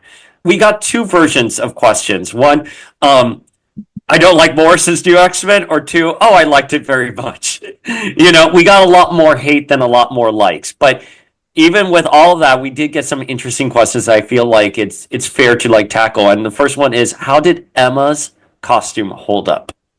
I mean, obviously, it's the latent telekinesis that she displayed in Generation X. Like, the reason that we never see Emma using her telekinesis in battle is because she's too busy like Cable is holding back the techno-organic virus with his telekinesis, and Emma is just using all of hers to hold up her costume. I mean, that's the clearest, most common sense answer, right? Well, also, they Morrison was, again, as we mentioned, really writing to the audience at the time, politics and pop culture. And what was one of the big things happening in pop culture was that J-Lo wore the infamous Versace dress. Ginger Spice wore it first. Okay, Ginger Spice wore it. Sorry. You were waiting for that. You were The Spice waiting Girl for that. stan in me just leapt out. So, that was a big news item, was how did she keep this dress on? And it was Yeah. because of boob tape and all that stuff. So we can assume Emma is using tape, and that was just, Tape again. and telekinesis, girl. But I agree. I like the telekinesis part of it as well. I do love that very much. I mean, maybe she doesn't even know that's what she's doing. The next bit of feedback we got was, like the story, hate the art. Wrong. Which we have already covered why we disagree with that, as we are covering Quietly. But of course, you know, the original plan was for Quietly to do every issue. That didn't wind up happening. So I can agree that some of the art that we do get later, I don't want to throw anybody under the bus. But I don't love Igor Kordy's work on it. That's a little, you know, it's very stylized in its way, in a less attractive way than I think Quietly is. It's like the ugly, not the pretty ugly. Obviously, you know, I think Phil Jimenez does the best work of his career, probably on this book. I'm always, you know, we do get Chris Bachalo later. It's not on par with like his Generation X Age of Apocalypse stuff, but I'm never going to say a bad word about Chris Bachalo. But something that you know, and the less said about Ethan Van Sciver, flat out, the better. So someone did submit a question about EVD and the Emma cover, and obviously EVD, for the family at home who don't know, I mean, he's become a very controversial figure in comics. Comicsgate. Listen, I agree with you. However, separating the artist from the art, the EVD art is very beautiful. Like the Emma Frost cover is really pretty. The very iconic 5 of them on the cover with Jean, her hair tucked back. It's all very beautiful. But yes, EVD is a very controversial figure. We do not support anything he has said out there, but the art is beautiful. And again, this is before any EVD controversies. Right. At the time, it was very beautiful art. Yeah, I can understand why somebody doesn't like the Igor Kordy art based on the merits of the art, and I can understand how somebody wouldn't like, you know, Ethan's art, Van Sciver's art, based on who they are as a person. But other than that, you know, the art is my bag. It's right up my alley. I really enjoy it. That's just like a personal preference thing. The Quietly and the Jimenez stuff from this, I will go to the mat for that. I will die on the hill that both of them are doing. And Mark Silvestri, you know, Here Comes Tomorrow. You know, we get some banger artists in this run, so I don't understand, like, hate the art, like, okay, but like every artist is just there for like a couple arcs, so you do get a variety of different artists. So I don't think it's a fair comment. Yeah, and we get Quietly again on Right at Xavier's, which is some of the best art in the entire series, some of the best character, you know, dynamic character work. Designing all of these new students that have some just really interesting looks. All I can say is art is subjective, and if you don't like this, I don't understand it. We're gonna sell them on the art. We're gonna continue talking about the art, because even Igor, I will say that there's merits. There's merits. There's stuff that happens there that, you know, like, I just don't want to give too many spoilers. But anyways, when we get to the U-Men and Jean scene, I have feels that only Igor could have drawn that scene like that. Yeah, I mean, I'm going to say 2 positive things about Igor Kordy's work right now, and that's going to be Beak and Angel Salvador. Like, those are 2 positive things I can say. We'll get to it more when we get to that portion. Let's Kill Jean Grey again. So original. Oh, listen. I mean, Jean is not dead. She's not dead. Yes, because she's not dead at the end of New X-Men. She is in the White Hot Room as White Phoenix, ascended into godhood. The the reason why she's called White Phoenix of the Crown is based off of Nirvana, and that your highest level is the crown, and being this like burning white hot being of creation. Yep. Morrison took Jean and was like, this bitch is beyond everything on this planet. She exists on a level that beyond human comprehension. That is where Jean evolves to. The Phoenix and Jean are so closely bound together that it is her secondary mutation to move past Earth and become a literal god. So Marvel editorial later on is like Jean Grey's just dead. No, she is not dead. She is in the white hot room. She's amputating timelines. Sorry.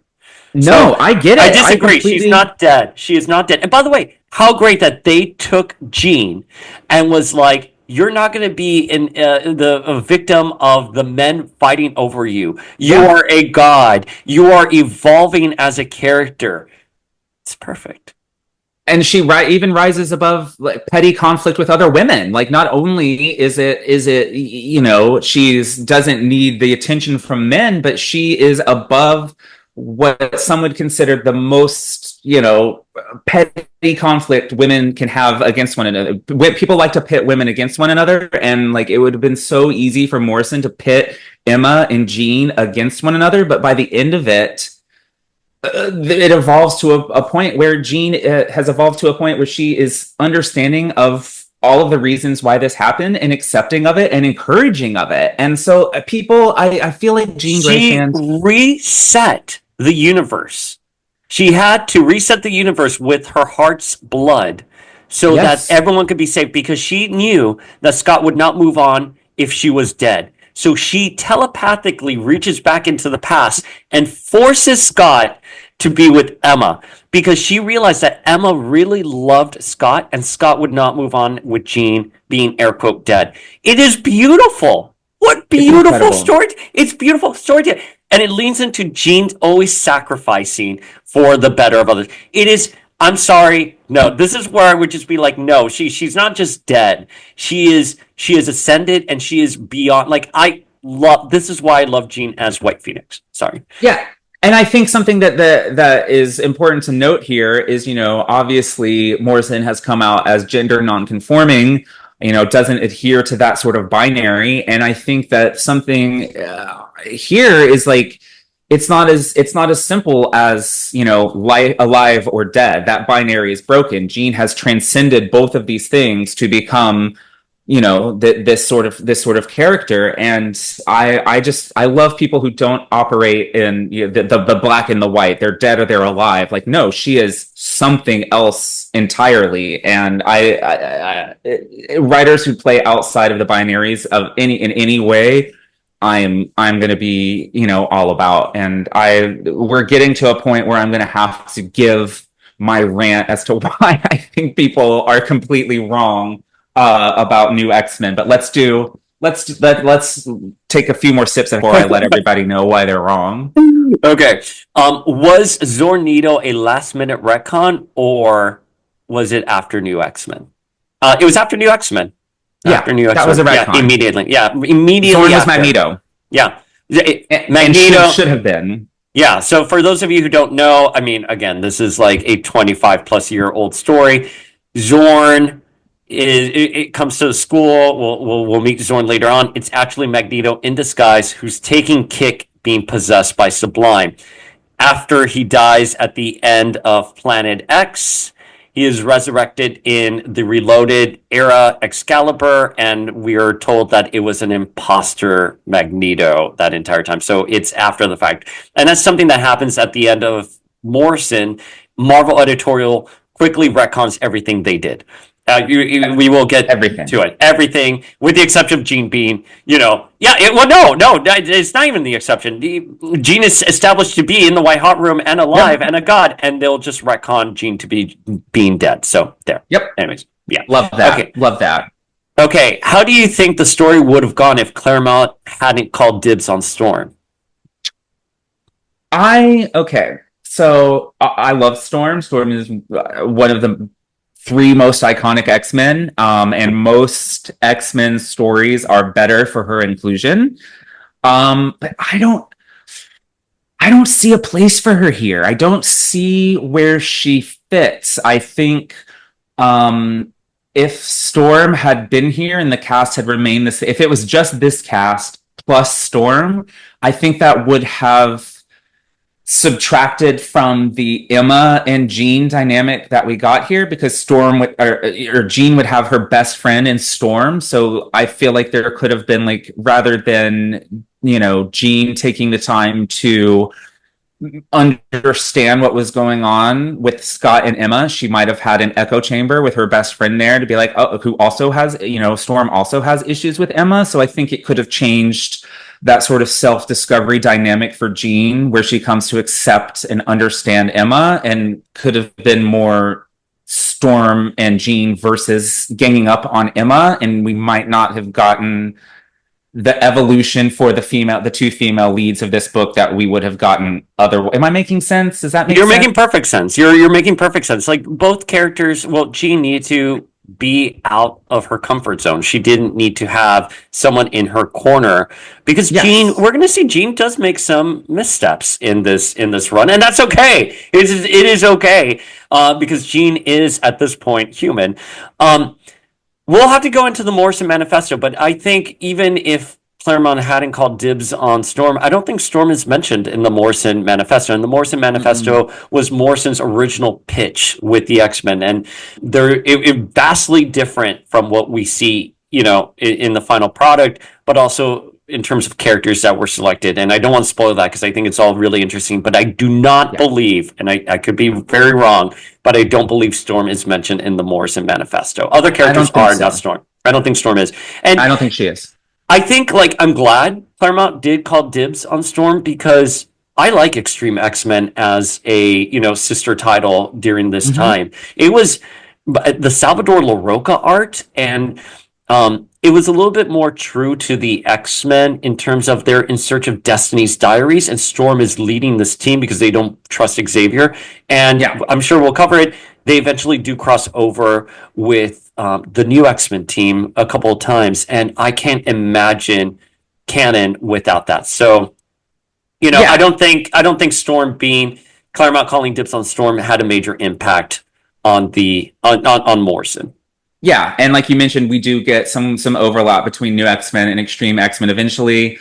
We do get, you know, Storm and Emma being reunited as both, for the first time, both as X-Men, and we get a play into the, you know, the history of the body swaps and, you know, their sort of history with each other.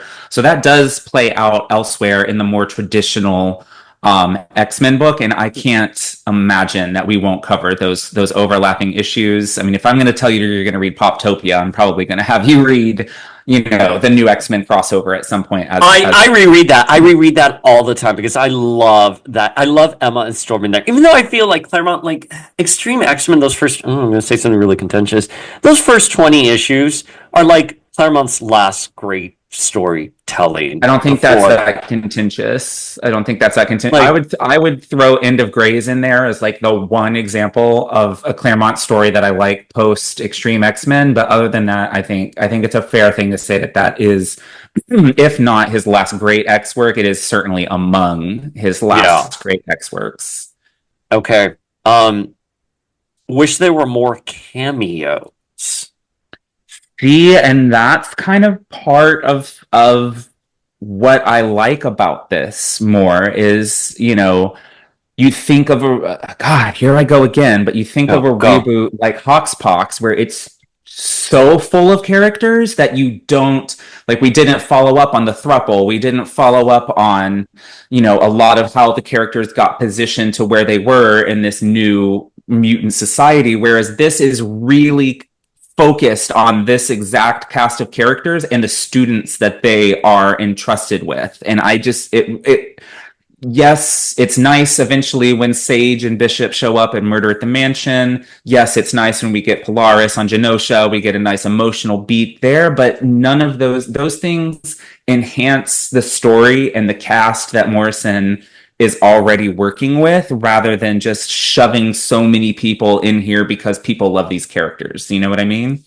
Yeah, listen, one of the things about Hoxpox was, and we talked about this when we were covering it, was that they're throwing so much at the walls that it's great. And this is stuff that was interesting. However, you need to let these stories start growing, and you can't be planting seeds after seeds after seeds and then not going anywhere. Because I think that's one of the major downfalls for the Krakoa. The fact of the matter is, you have 22 pages, and you can only do so much, and you can't be throwing in characters everywhere. I will say that at this point, we have Uncanny X-Men and Extreme X-Men, and they have full cast of characters. And the new X-Men appear in Extreme X-Men, and they appear in Uncanny X-Men quite a bit. So there's not a lack of crossovers, but No. Morrison is a very polished writer. They're very literary. They're focusing on their 6 characters. And that is the story. There's a beginning, middle, and end to all these characters. They all have character beats. You'll have new characters that are established, like Beak, Angel, the Stepford Cuckoos, Herman. All of these characters eventually go on to become fan favorites. So there's no lack of characters here. There's no lack of characters. But there is a focus on these 6 X-Men. Yeah, and I think that it's nice when you can, I think that's one of the reasons I think that I love this is because Morrison is, so focused cast of characters, and then like my other favorite era is the Outback era, where the X-Men can only be who they are because everybody else thinks they're dead. So for me, I think, X-Men works best when it is really focusing on a core group of characters, rather than, because we saw it in Hoxpox, we saw it in like the Matt Fraction era. Like, yes, we have all of these characters that we love, but like, what are any of them doing that's meaningful? Yeah, they just kind of hang out. And again, like, I'd rather them just focus on a core group, and then you have other books around there. Okay, Angel better than Pixie. This is hard for me. This is hard for me because I do also love Pixie so very much. But I can... better character in a lot of ways, yes. But they're so very different that I honestly, just because they're both female teenagers with wings isn't necessarily mean that I can want to draw a direct comparison between them, because they are so different. Angel is so tough. Pixie is so sweet and bubbly and delightful. So they're just very different characters, and I love them both for very different reasons. And it's hard for me to say, Pixie is obviously more of a traditional X-Men character. So, I'm kind of more inclined to go in the Pixie route, but you also can't, I love Morrison so much, and you can't deny the importance of a character like Angel to this story. So I love them both. Personally, I love them both for very different reasons. I don't know that I could pick a favorite between them. I'm sure you would say Angel over Pixie 100%. You fucking asshole. Yes. First of all, I was going to say something trolly like, yes, Angel, then Pixie. But I agree with you. Listen, Pixie, for me, I love Pixie during Age of X. Like, oh man, I love Nightmare. Oh man, that design. Oh, chef's kiss. And I have grown to appreciate Pixie since our infamous Pixie Strikes Back fight. I just think it's comparing 2 very different characters by 2 very different approaches. And I think Angel, in the context of New X-Men, services the story in a very meaningful way that we will get into, versus Pixie, that has had more of a long-term presence on the X-Men. So very different reasons. Pixie is excited to be there, excited to be an X-Man. Angel is there out of necessity. And has no other choice. So just they're so very different characters. I can't put one over the other. Morrison ruined Scott and Jean's marriage for outrage clout. Unremarkable and uninspiring writer. I think that's an uninspired take on the material myself. I don't mean to be, insulting to whoever sent that feedback in. That's obviously valid in your opinion, but I think that is I don't think the whoever said that is able to detach their feelings about the Cyclops and Jean relationship from the storytelling. And that's not a very nuanced take, in my opinion. I think Morrison's a very inspiring writer. I mean, Yes. there's, as we discussed in just his first issue, like the writing is so succulent and juicy and funny and witty in a way that's just like Morrison was put on this planet to be a writer. Now, Scott and Jean's marriage, Morrison said this in an interview, and I agree. And you have to look at this through the lens that Morrison has a realistic approach to the X-Men, a little bit more grounded. Yes. And that's just where the conversation was with the superhero genre at the time. And Morrison said that where does a marriage go when you do that death march on the blue area of the moon? Scott and Jean face the entire galaxy. It's this big, grand, epic romance. And now what?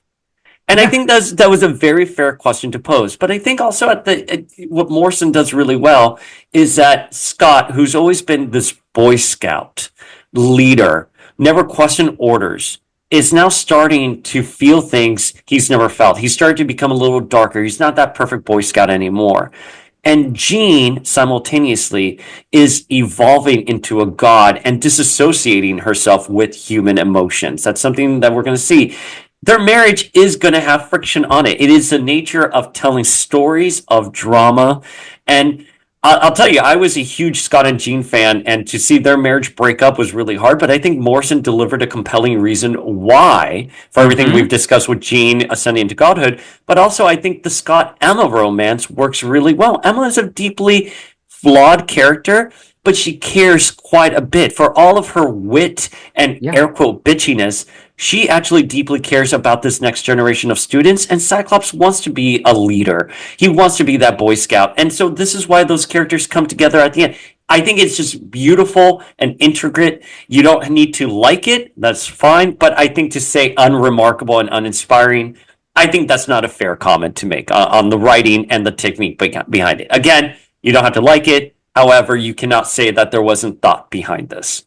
Yeah, and I think Sorry. I definitely think somebody who dislikes Emma Frost, I can, obviously there's plenty of reasons to dislike what happens here. But as a fan of Emma Frost, like this, what the affair and her relationship with Cyclops did was it for someone like me who has always been a fan of Emma, is it really for almost the first time. It happened a few times maybe in Generation X, but this is the first time that her sharp, witty Ice Queen exterior is chipped away at a little bit, and we get to see more of her vulnerabilities and her fears and her background. We get all of that, the most in-depth look of that in Murder at the Mansion that we have ever gotten. And I just think that if you strip away the affair storyline from this, you're doing a major disservice to all three characters. It's sort of keeping all three of them in this static box where they have existed, to that point for 40 years. And I just don't. And of course, this plays into, as soon as you're ready for me to have my rant, I'm ready to go. Go for it. Go. Okay. So take us to church. I think the reason that people don't like new X-Men, and I'm not saying that this for better or worse, but I think that a lot of people who read X-Men comics sort of treat the X-Men like comfort food, because the stories continue and they go off in different directions, but overall things typically don't change much. The characters are fairly static in the end, because like even if you think of like a storyline or story arc like Dark Angel Saga. I mean, we're about 12 to 15 years removed from that, and while it was a really great story at the time, it doesn't have a lot of bearing on Warren Worthington as a character right now. So like even when you have big story arcs, there's still like this comforting feeling that the X-Men, they're your friends. They'll always be there for you. They'll always come back to, the version that you know and you love. And Morrison was very much not that. It was arguably like the biggest shakeup that the X books had really had to that point. And yes, there were classic elements of X-Men to it. We had the Sentinels, the Shi'ar, and Phoenix, but like all of those things were presented in different, very almost uncomfortable ways.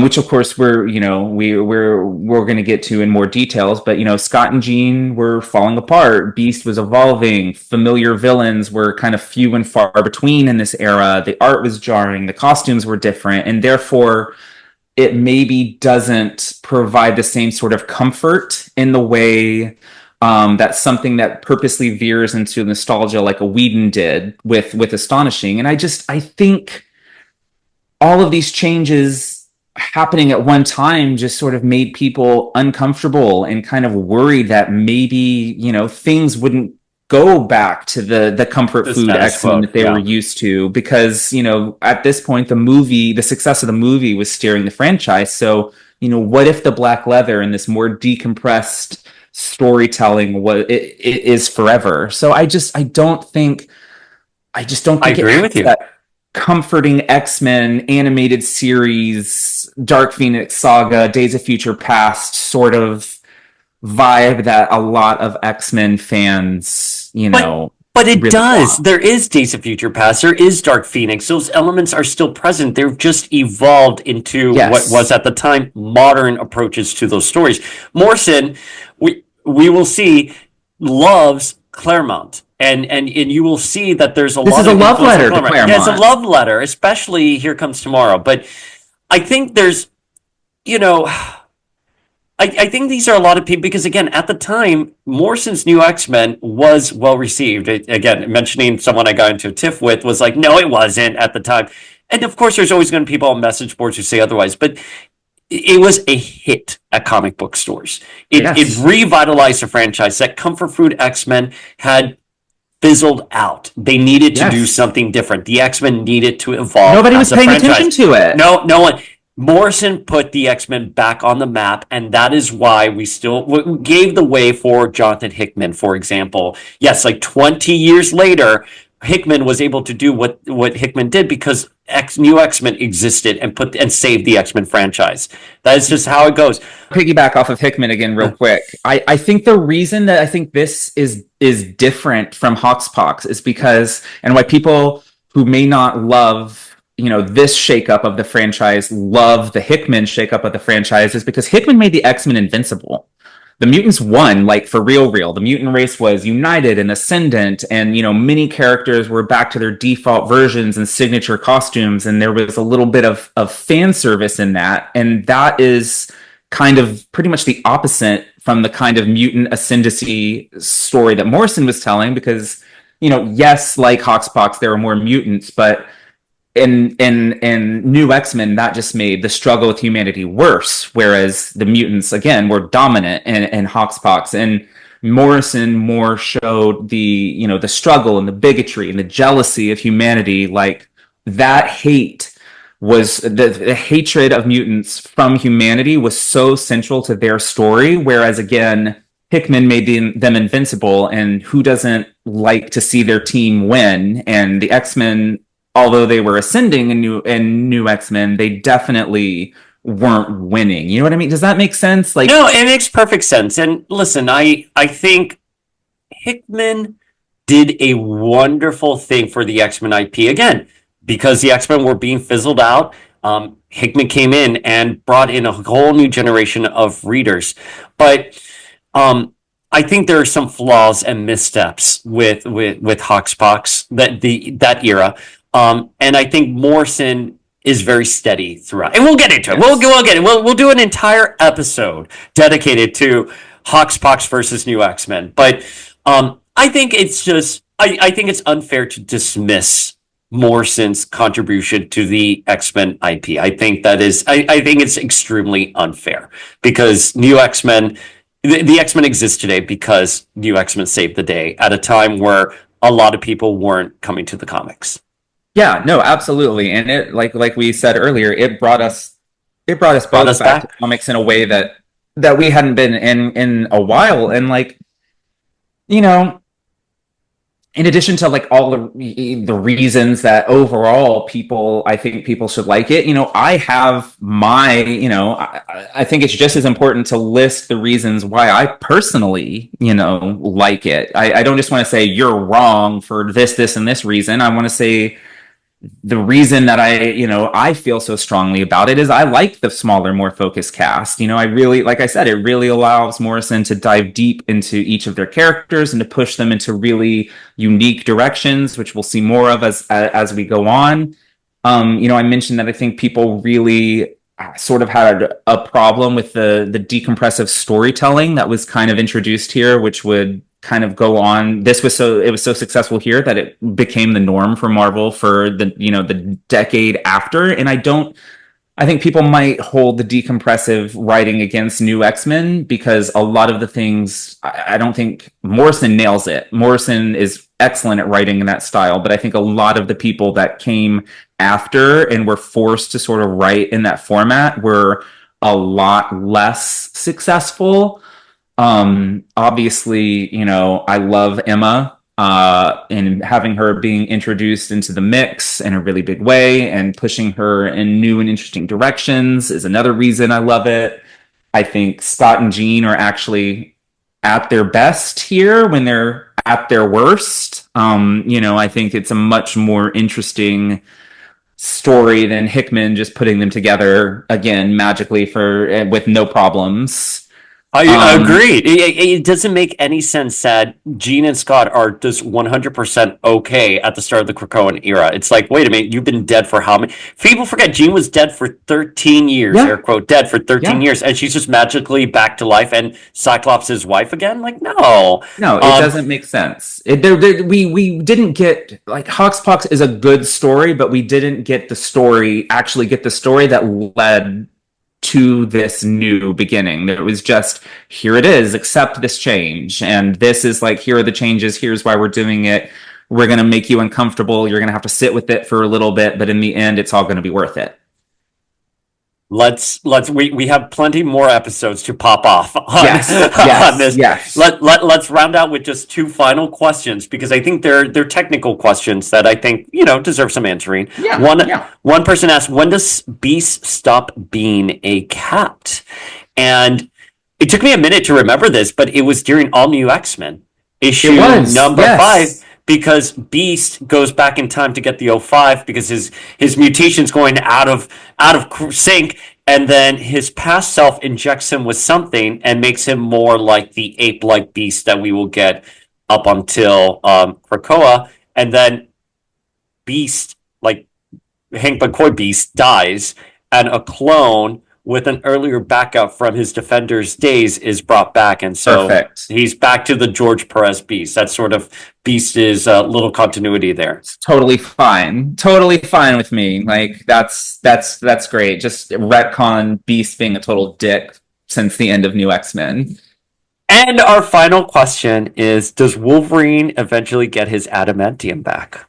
Yeah, I mean, he actually starts off here with his adamantium. He regained it via, we said it earlier. I can't remember if he was death or if he was war. I think you said death. I think it's death.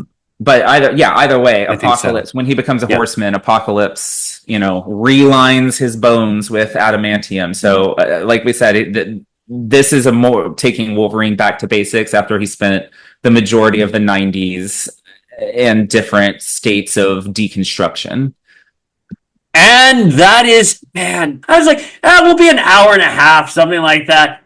2 hours. And this is just the first issue. Well, we had to do some setup. We had to let everybody know what happened before this. We had to let everybody know our history with the material, and we had to let everybody know why they were wrong about disliking New X-Men. I always love an opposite opinion to me. I just don't think it's fair to insult something. Like, again, to say something like, oh, it's just not good. It's like, well, no. Tell us why you don't think it's good. Like, I like the why aspect of it. Because, again, I think there are flaws within Morrison. We can get into it eventually. However, you cannot say that this is not a well thought out, well put together, structured run.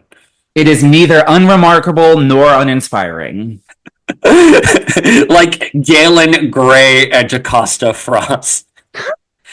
We're really diving into the depths. Anyways, we will be back next week. We're going to this is going to be our roadmap. We're going to be discussing new X-Men. We're not worried about X-Men 97 season 2 sort of colliding with any of the coverage because X-Men 97 season 2, it's kind of like an open secret. It's not coming this year. Like it ain't coming. It ain't coming this year. There's a lot going on the back end there. But next week, I think we're going to cover the Morrison manifesto, and we'll break down what Morrison originally wanted, how much they respected Chris Claremont, and some characters they wanted to use that actually weren't, available to use. So yeah. we'll chat about that, and we'll continue our coverage of New X-Men. And we'll dip a toe into Poptopia because that's right. I had to read. I gave you easy ones. Okay, you did. I gave you easy except ones. for Jocasta Frosta. It's not my fault. I thought you were an Emma Frost fan. Apparently, I'm not. Apparently, you're the Jean Grey fan, and I'm the Emma fan.